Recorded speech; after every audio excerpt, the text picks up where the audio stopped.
Olá, alunos. Eu sou o professor Evangelho. Esse é o nosso curso de técnico em eletrotécnica EJA EAD, na nossa disciplina de metrologia.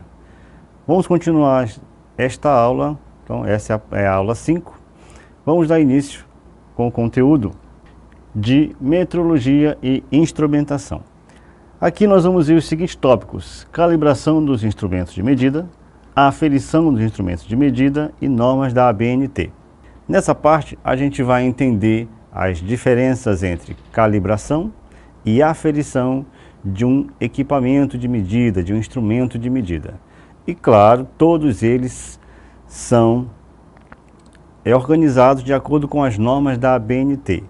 Então, essas normas é que vão dizer como esses instrumentos devem ser calibrados e como eles devem ser aferidos e, claro, o conceito de cada uma delas de acordo com essas normas. Definição. Resolução RDC número 17, de 16 de abril de 2010. Artigo 1º. Esta resolução possui o objetivo de estabelecer os requisitos mínimos a serem seguidos na fabricação de medicamentos para padronizar a verificação do cumprimento das boas práticas de fabricação de medicamentos, BPF, de uso humano durante as inspeções sanitárias. E aí você pergunta, mas por que estamos falando de medicamentos se estamos tratando de técnico em eletrotécnica? Aqui, como eu acabei de dizer, são as normas que os instrumentos de medida devem seguir para que sejam calibrados ou aferidos.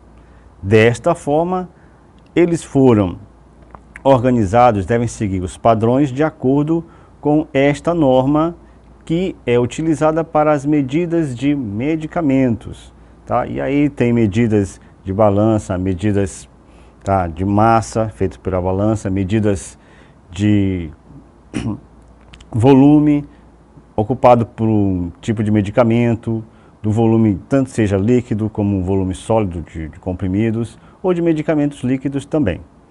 Então todas essas normas devem ser atendidas dentro dos instrumentos de medida para que eles se encaixem dentro do que está sendo cobrado aqui. Então, a norma é principalmente para medicamentos, mas isso não quer dizer que a gente não possa utilizar essas normas para qualquer tipo de instrumento de medida. Então, seja ele qual for, deve seguir essas normas, independentemente do objetivo da norma. Definição de calibração. O conjunto de operações que estabelece, sob condições especificadas, a relação entre os valores indicados por um instrumento ou sistema de medição ou valores representados por uma medida materializada ou um material de referência e os valores correspondentes das grandezas estabelecidas por padrões. Então, aqui estamos falando da calibração. A gente tem que entender calibração como um instrumento que ele vai ser calibrado, os números, as medidas que ele terá de fazer, terá que ser determinada antes de fazer essa medição. Então, quando a gente faz uma calibragem de qualquer instrumento, a gente tem que ter em mente que ele tem que seguir um número X equivalente à medida que ele for fazer. O que eu estou querendo dizer é, todo instrumento de medida, seja ele qual for, ele tem um limite, uma quantidade em que ele tem que medir dentro daquela quantidade. Essa quantidade que está dentro desse instrumento de medida é a calibragem. Ou seja, quando nós fazemos a calibragem, por exemplo, de pneus, tem aquele valor fixo que tem que alcançar da pressão do ar dentro do pneu. Então, aquele valor fixo é a calibragem para aquele instrumento que vai fazer aquela medida. Então, todo instrumento de medida faz o mesmo procedimento. Eu tenho que ter um valor especificado do instrumento para aquele tipo de medida. Pode ser pressão, volume, área, comprimento, massa, não importa a medida. Todos eles têm que estar calibrados, ou seja, tem que estar dentro daquela área de medida, daquele espaço de medida, para se considerar uma calibragem. Para daí nós fazermos as devidas medidas, seja ela qual for. Ou seja, toda vez que a gente for fazer uma medida, tem que verificar se o instrumento está calibrado. Tem que verificar se aquela área de medida, aquele espaço que nós iremos fazer a medida, está de acordo com o que vai ser medido.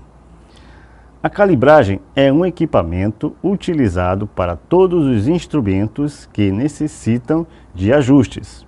Também é um conjunto que apresenta os valores específicos indicados pelo próprio aparelho. Então, nós podemos identificar a calibragem tanto como o processo feito a partir da medição ou para a medição, assim como a própria medição, desde que esteja de acordo com os valores indicados por cada instrumento, por cada aparelho de medida. Então, todos esses instrumentos que a gente viu nas aulas anteriores, multímetro, paquímetro, micrômetro e os outros, todos esses, eles têm uma forma de medir e todos eles têm as suas indicações de medidas. E todas essas indicações têm que ser calibradas para, na hora que eu fazer a medida, diminuir os erros sistemáticos que possam vir a ter. Já que a gente já viu em aulas anteriores que os erros aleatórios, eles sempre vão aparecer, sempre vai ter um tipo de erro. Uma medida nunca vai ser precisa. A gente vai continuar vendo isso aqui porque essa parte é muito importante. Às vezes vão continuar tendo, independente do que a gente fizer, sempre vai ter um tipo de erro para atrapalhar a medida. Esse erro, ele não pode ser decisivo nas medidas. Pode ser os erros mínimos que sejam, mas sempre vai ter. Ele pode não interferir no resultado, porém ele vai aparecer lá. A gente vai falar um pouco mais sobre erros no decorrer das aulas. Já a aferição. Diferente um pouquinho da calibragem, a aferição seria instrumentos que possuem como função realizar a comparação de pesos e medidas diversas com suas respectivas normas e padrões, colocando o instrumento em seu verdadeiro padrão de ofício. A aferição de um instrumento é uma análise de um dispositivo que já passou pela calibração. Então aqui nós temos um pouquinho dessa diferença. Enquanto que a calibragem, a calibração, é quando você deixa o instrumento dentro das indicações que ele deve medir, a aferição é quando você vai verificar se um dos instrumentos se está com defeito ou não, você vai verificar se ele está naquelas indicações feitas pelo fabricante. Ou seja, a calibração é quando você deixa o instrumento próprio para o uso. Preparou, deixou ele ali, vai medir, a balança, por exemplo, ela está ali com as suas indicações para a medição.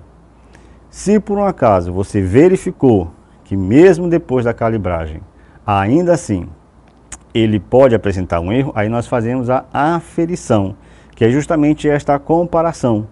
Quando você pega uma massa uma massa com um peso conhecido, vamos falar assim, e aí você vai comparar com a indicação desta balança, e aí você tem a aferição. É quando você faz esta comparação e aí faz o devido ajuste se for necessário. Tá? É para isso que serve a aferição. Você vai fazer esta comparação para verificar se o instrumento que passou pela calibração está medindo agora de forma correta. Tá? E você vai o quê? Verificar se os valores que aparecem ali são os mais próximos do real. É isso que a gente chama de aferição. Importância da calibração.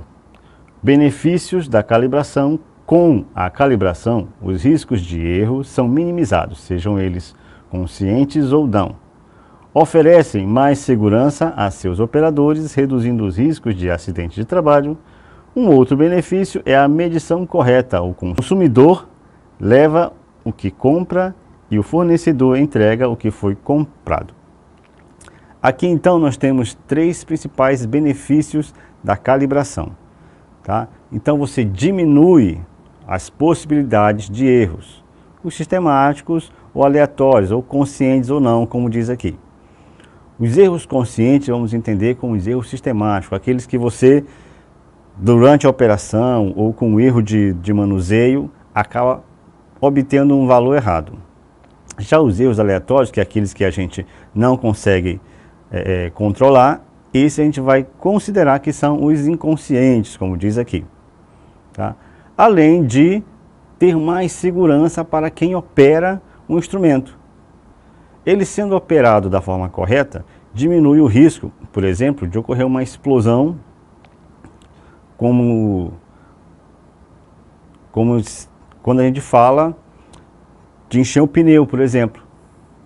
Tá? Ali, quando estiver enchendo o pneu, se ele não tiver calibrado da forma correta, aquele instrumento, tá? Quem estiver operando ali pode sim sofrer um acidente. Então, por isso, a importância da calibração ou da calibragem da forma correta.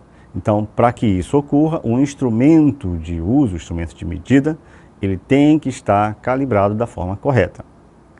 Claro, e além de a pessoa que comprar um produto, falando aqui de massa novamente, a pessoa que comprar 1 quilo de alguma coisa, com a balança calibrada da forma correta, a pessoa que comprou vai receber o mais próximo possível, como diz aqui, né, diminuindo os erros, e o fornecedor vai entregar o mais próximo possível daquilo que foi comprado. Então, essas são algumas vantagens, tá, da calibração feita da forma correta. Então, segurança, mínimo de erros e entregar e receber aquilo que foi comprado. Quando deve ser feita uma aferição? Ela é solicitada dependendo da variação ou gravidade que o dispositivo apresenta. É um programa de calibração de aparatos de medições e periodicidade de aferição é um item importante para checar a confiabilidade da instrumentação que passa pelas análises. Então, como eu falei, depois de feita a calibração, aí nós vamos verificar se o aparelho, se o instrumento está medindo da forma correta. E aí, como diz aqui, é feita a aferição. Claro, não há a necessidade de verificar isso logo. Pode sim ser feito para saber se o aparelho, o instrumento, se ele está com algum defeito, se está medindo alguma coisa da forma errada. E aí você precisa fazer essa verificação. E aí é feita a aferição. E claro, todos eles têm que ser comparados com os valores indicados na calibração. Então, tendo os valores da calibração, a aferição é feita da forma correta. Calibração ou aferição. Diferença entre a calibração e a aferição. Calibração é um conjunto de testes que deve ser realizado por uma empresa especializada, credenciada e certificada pelo Inmetro e que deve ser aplicada a todos os instrumentos que interfiram diretamente na qualidade de um produto. Já a aferição se tratava de uma verificação realizada num instrumento que poderia ou não ser calibrado, dependendo da precariedade do equipamento. Aqui você pode ter percebido que está escrito, tá? Indicava, se tratava. Realmente, atualmente, a verificação, a calibração e a aferição, elas são tratadas de formas iguais, tá? Mas aqui a gente vai tratar de forma diferente. Por quê? Porque vamos tratar a calibração daquela forma que eu falei, como diz aqui, tá? É feito por empresa especializada, que dentro das normas do Inmetro, e aí ele tem que seguir realmente todas aquelas normas. Depois de seguir todas essas normas, aí sim nós podemos falar de aferição. A aferição é feita a uma verificação desse equipamento, desse instrumento de medida, se ele está dentro dessas normas. Então, primeiro você deixa o instrumento dentro das normas e depois verifica se ele está. Essa é a diferença principal entre calibração e aferição de um instrumento. Porém, você deve ter percebido aqui que é o Inmetro que faz esse tipo de atividade. Então, o Inmetro trabalha aferição e calibração da mesma forma atualmente, tá? mas antigamente não era tratado da mesma forma, eram duas ações diferentes. Mas como eu falei, aqui nós vamos trabalhar calibração e aferição de formas distintas. Normas da ABNT. A norma ABNT NBR ISO 9001 apresenta requisitos sobre a necessidade de calibração ou verificação dos equipamentos de medição. Então, é essa norma que vai determinar, tá, os conceitos, definição de calibração e aferição que todo mundo que trabalha com algum instrumento de medida deve seguir. A norma ABNT ISO 9001, em sua revisão de 2008, no item 7.6, controle de equipamentos de monitoramento e medição, estabelece o seguinte: quando necessário assegurar os resultados válidos, o equipamento de medição deve ser calibrado ou verificado, ou ambos, a intervalos específicos ou antes do uso, contra padrões de medição. Então, aqui nós entendemos o seguinte: quando você for utilizar um instrumento de medida, aí você tem que verificar, primeiro, se ele está calibrado. Então você vai verificar. Durante o uso, você verifica se ele está realmente medindo aquilo que você espera, e após o uso faz novamente a verificação se esses valores não alteraram. Lembrando, tudo isso ocorre porque os erros são inevitáveis. Nós vamos aprender um pouco aqui que esses erros eles vão aparecer independentemente de como a gente usa o instrumento. Tá? Então, para minimizar esses erros, nós faremos esse tipo de ação. Tá? A gente verifica a calibração antes da medição, verifica se ele está medindo correto e após a medição verifica novamente como está a calibragem. Em sua revisão de 2015, no item 7.1.5.1, recursos de monitoramento e medição, generalidades, estabelece o seguinte: a organização deve monitorar e prover recursos necessários para assegurar resultados válidos e confiáveis quando o monitoramento ou medição for usada para verificar a conformidade de produtos e serviços com requisitos. Aqui nada mais é do que uma norma que diz que esses requisitos devem ser seguidos de acordo com o que está estabelecido. Apenas isso. A norma ABNT NBR ISO 9001, em sua revisão de 2015, no item 7.1.5.2, recursos de monitoramento e medição. Rastreabilidade de medição estabelece o seguinte: quando a rastreabilidade da medição for um requisito ou for considerada pela organização parte essencial da provisão da confiança na validade de recursos de medição, os equipamentos de medição devem ser verificados ou calibrados, ou ambos, a intervalos específicos antes do uso, contra padrões de medição rastreáveis a padrões de medição internacionais ou nacionais. Aqui, nós já vimos em aulas anteriores que quando não há normas nacionais, a gente deve seguir as normas internacionais. Tá? E essas medidas, elas devem estar de acordo com esses padrões, seguindo sempre, tá, o Sistema Internacional de Unidade, que nós já vimos aqui. Tá? Por isso, essa rastreabilidade, porque esses valores eles têm que ser acessíveis a todos esse tipo de medida que a gente for fazer, tem que estar acessível a qualquer profissional. Podemos ver que, quando precisamos atender a requisitos, ou seja, temos tolerância de processos ou produtos definidos, utilizamos equipamentos de medição para controlar esses requisitos. Devemos verificar ou calibrar, ou ambos, esses equipamentos de medição. Então, sempre que nós precisamos fazer qualquer tipo de medida, eu falei, seja ela qual for, tá? Esses equipamentos, seguindo as normas que nós vimos aqui, tá? As regras do Inmetro, eles têm que ser verificados ou calibrados, principalmente antes de fazer uma medida. Mas eles não impedem que seja feito também após feita a medida, para verificar se não houve nenhuma alteração durante o procedimento de medida, utilizando qualquer instrumento. Aqui a gente encerra a nossa quinta aula.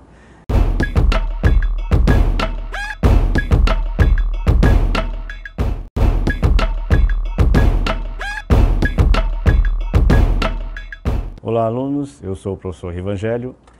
Esse é o nosso curso EJA EAD de Técnico em Eletrotécnica. Estamos nas aulas de Metrologia e Instrumentação e hoje é a nossa sexta e última aula dessa disciplina. Nós vimos aqui principalmente alguns tipos de instrumentos de medida e o mais importante que uma medida ela nunca é exata. Por mais próximo que seja do valor real, sempre vai ter ali algumas casas decimais, algum valor que não é exato. Isso ocorre por diferentes instrumentos, por diferentes ações, por diferentes causas que a gente não consegue evitar. Porém, algumas dessas causas a gente evita, só que não dá para eliminar todas. Tá? Então, os erros, eles vão fazer parte sempre de uma medida. O que nos resta é minimizar esses erros, diminuir ao máximo, tá, as chances de errar e assim se aproximar do valor real daquela medida que está sendo feita. Aqui nós vamos ver então um pouquinho, nós não vamos nos aprofundar na parte matemática, vamos entender um pouco mais do conceitual. A parte matemática dessa estatística, vocês vão ver em disciplinas específicas de cálculo com matemática. Estatística aplicada à metrologia, grandeza eletrônica, cálculo de incerteza de medição. Então aqui nós vamos ver um pouquinho desses cálculos, mas como eu falei, a parte específica de cálculo vocês vão ver em disciplinas próprias de cálculo de tolerância, de estatística. Então esses cálculos específicos vocês irão ver nas disciplinas de matemática com esse conteúdo. Estatística, definição. A estatística é o campo da matemática que relaciona fatos e números em que há um conjunto de métodos que nos possibilita coletar dados e analisá-los, assim sendo possível realizar alguma interpretação deles. Então, essa estatística ela está em diferentes áreas. Ela trabalha principalmente com números e possibilidades, mas o mais importante é com a interpretação desses dados. Feita a coleta, a gente pode interpretar aqueles dados e daí fazer uma determinada ação. Como eu falei, seja ela qual for, porque a estatística ela atua em diferentes áreas que a gente conhece. Tá? E tem estatística em matemática, em física, em biologia, em geografia, em história, e todos eles com a sua aplicação. O que nos resta é pegar esses dados, transformar em uma informação, para daí a gente conseguir interpretar essas informações. Isso é o mais importante que a gente deve entender de estatística, compreender e interpretar esses dados. Estatística na metrologia. A necessidade de se estudar estatística decorre da natureza aleatória do fenômeno e da medição. Isto requer que os dados obtidos sejam objeto de análise dos dados, interpretação dos resultados de medição que darão respaldo à tomada de decisão. Aqui, como eu falei nas primeiras aulas, que os erros são sempre presentes numa medida. Então nós temos aqui uma natureza aleatória, ou seja, esses valores eles podem alterar um pouco, eles podem ser diferentes, não vão variar muito, até porque não é esse o objetivo da metrologia, e sim diminuir essa diferença de erros, porém eles vão sempre aparecer. Devido a isso, nós podemos trabalhar também com estatística, com esses valores aleatórios que a gente vai encontrar. Estatística na metrologia. Ocorre que os resultados da medição, conjunto de medidas, estão quase sempre afetados por erros, que podemos chamar de equívoco, distração ou fraude, mas também erros intrínsecos que não podem ser eliminados, por mais que nos esforcemos, mas podem ser reduzidos. Aqui só confirma o que eu acabei de dizer, esses erros vão estar sempre presentes. Então, estes erros que nós aprendemos nas aulas anteriores, eles aparecem sempre numa medida. Porém, aqui nós vamos trabalhar com esta diminuição desses erros para daí definir o valor mais próximo do real possível que está sendo feita aquela medição.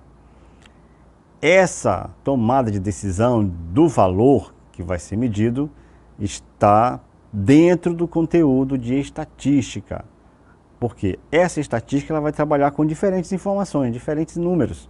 E esses números diferentes, eles são próximos, e aí nós fazemos o quê? Um cálculo aproximado do valor exato que nós queremos. Por isso é que estamos vendo essa parte de estatística dentro da metrologia. Por quê? Nós vamos sim pegar valores de medidas diferentes. Isso sempre vai acontecer. Tá? Uma pessoa pode encontrar um valor e uma pessoa diferente vai encontrar um valor diferente. Não necessariamente. Pode sim ocorrer que 2 ou 3 pessoas encontrem valores idênticos. Mas não quer dizer que toda vez que uma pessoa diferente for fazer a mesma medida, ela vai encontrar o mesmo valor. Pode sim ocorrer de ter valores um pouquinho diferentes. E daí, com essa quantidade de informações, de valores medidos, nós podemos tirar desses dados um valor mais próximo do real que a gente quer. Tipos de dados estatísticos. As ferramentas estatísticas aplicam-se não somente a dados quantitativos, são os valores numéricos, mas também a dados qualitativos e dados semi-quantitativos. Bom, eu sempre falei aqui de medidas, de números, de valores, mas também falei que outras atitudes elas interferem na medida. Pode ser sim a ação do medidor, a forma como ele mede, a inexperiência que ele tem, e esse é um dado qualitativo, a pessoa não saber manusear corretamente o instrumento, ou manusear e não estar muito bem naquele momento para fazer uma medição. Então, todas essas situações interferem diretamente na leitura de uma medida. Então, não é apenas o valor que é encontrado. É também temperatura que pode interferir na medida, temperaturas muito altas, temperaturas muito baixas que podem variar naquela medida, a umidade. Eu já falei anteriormente em outras aulas que muitos outros fatores interferem na medida. E aí nós temos que ficar atento. Então, todas essas informações que não são necessariamente o valor medido, são as informações qualitativas e a semi-quantitativa, que são aqueles em que a umidade, por exemplo, do ar interfere numa medida do valor de uma balança, por exemplo. Então, nós temos ali um dado semi-quantitativo, porque ele interfere no valor, mas ele está relacionado à qualidade do ambiente, do local. Então, essas informações também irão resultar numa medida diferente. Vamos entender uma coisa. O valor numérico encontrado são os dados quantitativos. Os dados qualitativos estão referentes principalmente ao operador, que pode ser inexperiente ou pode não estar vindo muito bem, enxergando muito bem, por qualquer detalhe que seja, algo no operador interfere que ele faça a leitura correta. Ou ainda o semi-quantitativo, que é o valor que nós vemos, mas dependendo do ambiente que está ali. Aquele valor numérico, que é um dado quantitativo, é resultado de um dado qualitativo do ambiente, que resulta do ambiente. Daí nós temos o semi-quantitativo. Grandezas eletroeletrônicas. Principais grandezas elétricas. Aqui nós vamos conhecer algumas das principais. Nós não vamos ver todas, porque eu teria que falar de todas, e isso também é para um outro conteúdo, é para uma outra disciplina que vocês também irão ver. Mas aqui nós vamos ver algumas das principais grandezas e unidades de medida em que essas grandezas se encaixam, só para a gente conhecer um pouco. Vamos lá.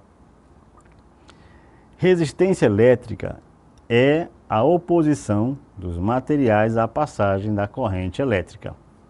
Então, a resistência elétrica, como está representada aqui, nós temos um resistorzinho, como vocês podem ver, e o símbolo dele em um circuito representado. representado pela letra R. Ele é dado em ohm, ou seja, a unidade de medida dele é o ohm, representado por essa letrinha grega aí que vocês estão verificando. Então, a resistência, ela é a dificuldade à passagem da corrente elétrica. Então, quanto mais resistência, maior será a dificuldade. Quanto menos resistência, menor será essa dificuldade. Porém, tem que entender uma coisa, todo e qualquer material, seja ele qual for, ele tem uma resistência à passagem. Sempre vai ter. Pode ser mínima, muito, muito pequena, mas sempre vai ter essa dificuldade à passagem da corrente. Então, aqueles que têm uma dificuldade muito, muito pequena, nós dizemos que ele tem facilidade em passar a corrente elétrica. E aqueles que têm uma dificuldade maior, nós dizemos que ele tem resistência. E aí nós falamos de resistência elétrica. Uma outra grandeza é a tensão elétrica, também conhecida por voltagem ou diferença de potencial, DDP. Então, quando falar de tensão elétrica, volt, DDP, que talvez seja o mais conhecido, que é a diferença de potencial, estamos falando de tensão elétrica e essa tensão é dada em volts. Exatamente, em volts. É aquela unidade de medida que você conhece dos aparelhos que são ligados na tomada. Eles são dados em volts porque a diferença de potencial, a tensão elétrica que chega na tomada, é dada em volts. Daí, tá, os instrumentos, os equipamentos que você compra para a sua casa, eles serão medidos em volts de acordo com a tensão elétrica que chega na sua casa. Principalmente 220, mas não quer dizer que só tenha essa. Tem também de 110, que nós não temos aqui, mas no Brasil tem, tá, a tensão elétrica de 110 nas casas. Mas para nós aqui é de 220 volts nas tomadas residenciais. Nós temos o seguinte também, essa tensão elétrica que vocês também irão ver, ela tem de dois tipos. Tá? Ela pode ser alternada e contínua. Vocês não vão ver aqui, mas tem esses dois tipos também. Principais grandezas elétricas. Corrente elétrica é originada a partir do movimento das correntes elétricas. É, portanto, o fluxo de cargas por unidade de tempo dado ampere. Aqui nós temos então o quê? Nós temos aquele material que vai passar. Então nós temos a diferença de potencial, que vai fazer essa diferença. Então o que está em cima e o que está embaixo vai fazer diferença e ele vai cair. E quanto maior essa diferença, maior a tensão, maior a voltagem que vai chegar ali. E essa dificuldade a essa passagem, tá, é a resistência, e aquilo que vai passar é o que a gente chama de corrente. A gente pode entender também que a corrente elétrica nada mais é do que o fluxo ordenado de elétrons. E aí nós temos um fluxo. Quando é criada uma diferença de potencial, esses elétrons eles se alinham e seguem o fluxo. Como vocês podem acompanhar na imagem aqui, eles seguem um sentido, tá, essa corrente. Então nós teríamos o quê? A pilha, como aparece aqui, como a fonte ou a tensão. Nós temos o fio condutor, que é também uma resistência, como eu falei, todo material tem a sua resistência, e o que passa ali é a corrente elétrica que nós estamos falando agora. E a unidade de medida da corrente é o ampere. E claro que nós temos as suas subunidades, né? O miliampere, o microampere, mas a unidade de medida básica da corrente é o ampere. O que é incerteza de medição? É uma estimativa que quantifica a confiabilidade do resultado de uma medição. Portanto, quanto maior é a incerteza de medição, menor é a confiabilidade do resultado. Vimos em aulas anteriores, tá, que esses erros, eles geram o que a gente chama de uma curva gaussiana, que é essa curva que aparece aqui na imagem. Tá, essa imagem curvada assim. Quanto mais estreita, menos erros, tá? E menor será a incerteza. Mas como diz aqui, ó, quanto maior a incerteza, menor é a confiabilidade. Ou seja, menor é a certeza de que aquele valor está próximo do real. Tá? Além disso, nós vimos erros sistemáticos e aleatórios. E eles são esses valores que vão gerar a curva gaussiana, que vão, sim, dar suporte, dar respaldo para a incerteza dos nossos valores. Então, quanto mais próximos os valores, menos curvada, mais estreita é essa gaussiana e menor será a incerteza. Consequentemente, maior confiabilidade nos resultados. A importância do cálculo da incerteza. A incerteza de medição é fundamental para a garantia da confiabilidade da ferramenta utilizada. É um dado que permite minimizar prejuízos. Então, por que é importante fazer esses cálculos de incerteza? Principalmente porque quando formos fazer medidas bem precisas, e aqui toda vez que eu falo de medidas, estou falando de medidas muito precisas, coisas de 3, 4 casas decimais. Então são valores muito pequenos que variam muito por conta dessa diferença na hora de medir. Para que a gente diminua os prejuízos, nós fazemos então esse cálculo dessa incerteza, para daí sim a gente utilizar este valor como base para as nossas medidas, seja ela qual for. Cálculo de medida da incerteza, tipos de incertezas. Incertezas do tipo A são calculadas por meio do desvio padrão de várias medidas obtidas por meio de repetição. Incertezas do tipo B são encontradas de outras formas, já que não são calculadas por meios estatísticos. Isso exige uma série de conhecimentos relacionados aos instrumentos de materiais envolvidos no processo. Então aqui nós temos esses dois tipos de medida.